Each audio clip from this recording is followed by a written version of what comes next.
Yeah, the Langstroth deaths and the fact that we'd, well, we can't say we'd anticipated the deaths as they happened, but we certainly anticipated a rescue from Langstroth Cave, and as it turned out, we used the fire service.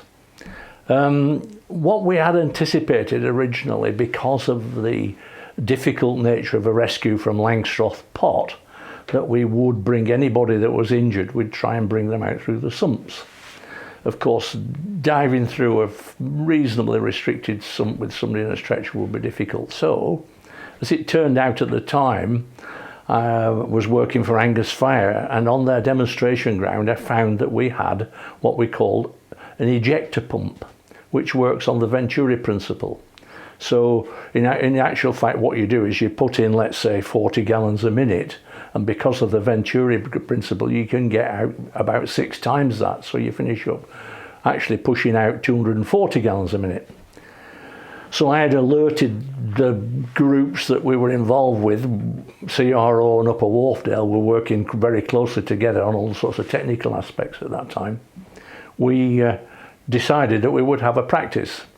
So we alerted the fire service, and they were very happy to come along one morning, I think it was either Saturday or Sunday morning, and the setup was such that we had a fire pump at the entrance. We were able to draw water from the cave, push it down fire hoses to the sump, into the ejector pump, and the ejector pump then suddenly became 60 gallons a minute in and 240 gallons a minute out, which was, you know, within a very short time, within sort of, I think, probably 3/4 of an hour or an hour, we emptied the sump. And that was really what we were looking for. So in the event of a rescue in there, we had the provision and the knowledge to be able to pump it out. And that's what really happened.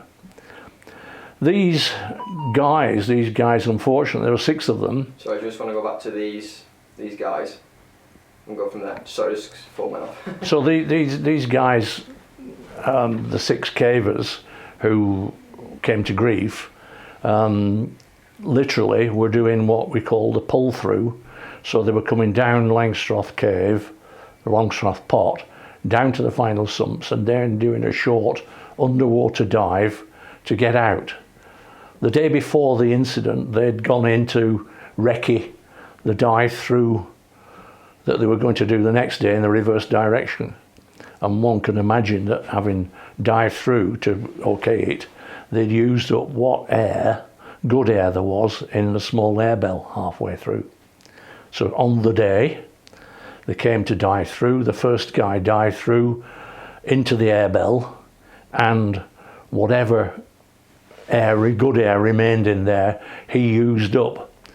But he very quickly realised, as he did the rest of the dive, a relatively short dive of about 8 or 10 feet, he realised that there was something bad, because when he surfaced, he was like a beached whale. He was gasping, absolutely gasping for air, and realised that there was something untoward. He sat and waited for the rest of his friends to come through, the other 5 cavers in the party. What effectively happened, he saw things happening and noise in the sump and the rest of it, and realised that because of the problems he'd had, they were having problems too. He didn't realise the full nature of the problem at that stage. But what in actual fact happened, the second diver came to the air bell, tried to grab some air. Of course, there was none there.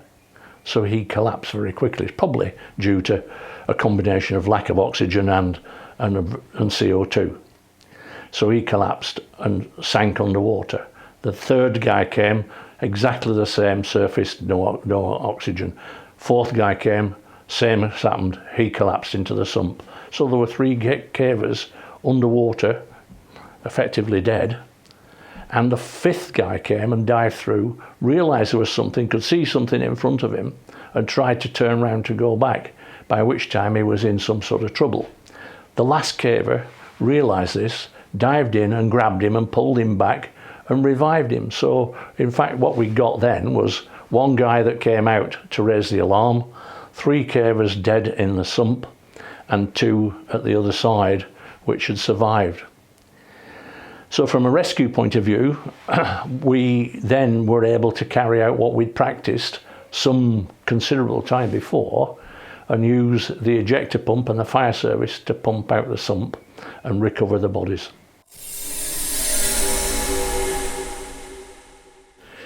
Yeah, Jeremy Peterson and the mud pot rescue, which was basically in Gaping Gill. What had happened was that Jeremy was a solo caver, this particular instance, and had abseiled through Stream Passage Pot with the intention of exiting through a pre-rigged bar pot, which is a fairly straightforward trip for most people. He was a solo caver in this instance. When he got to the final pitch, it would appear that what happened was his rope, his double rope, pull-through rope, had jammed.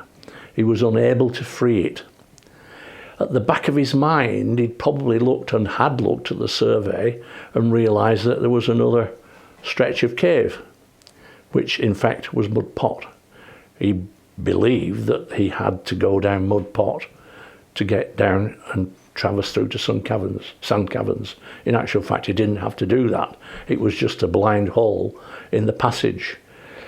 He climbed down into Mud Pot, eventually kind of, I guess, or he says, he threw himself down the final pitch. Eventually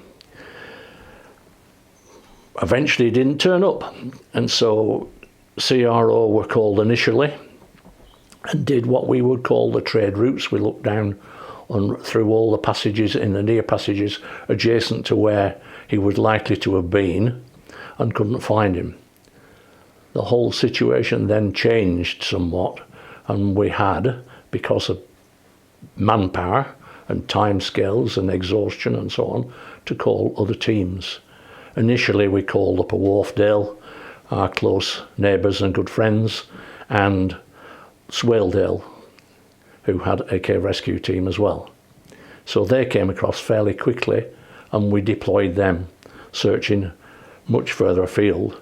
Eventually, when we didn't turn him up after 24 hours and more, we called in surface rescue teams, because somebody somewhere along, when we were trying to anticipate what he might have done, thought that maybe he'd got out of the cave or onto the surface at some time in the night, or perhaps in the day, but certainly at night, got out and wandered about, lost, collapsed, and was suffering from exposure somewhere. So we had a whole series of mountain rescue teams coming along to search and help us.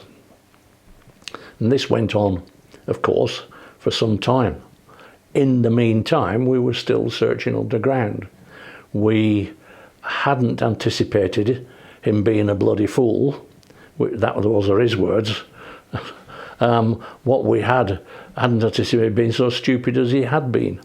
Eventually, we finished up after almost 50 hours and more with a list of about 4 or 5 possibilities that we were unsure about, which we didn't have enough, how can I say, feedback from the rescue teams to be absolutely sure that they'd searched them properly.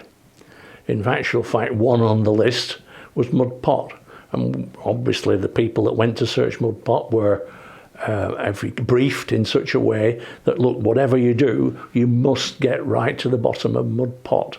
It's not just a question of standing at the top, because if you looked at a survey, it's not extensive, but it's certainly not something that you could just stand at the top of and look down and realise there was nobody down there. So eventually, sometime in the late evening of Monday evening, this is now, they finished up shouting, climbing down and shouting, and climbing down and shouting, and lo and behold, they received a reply, and it was a thankful Jeremy Peterson who was sat there at the bottom. He'd survived on Mars bars and having a sleep.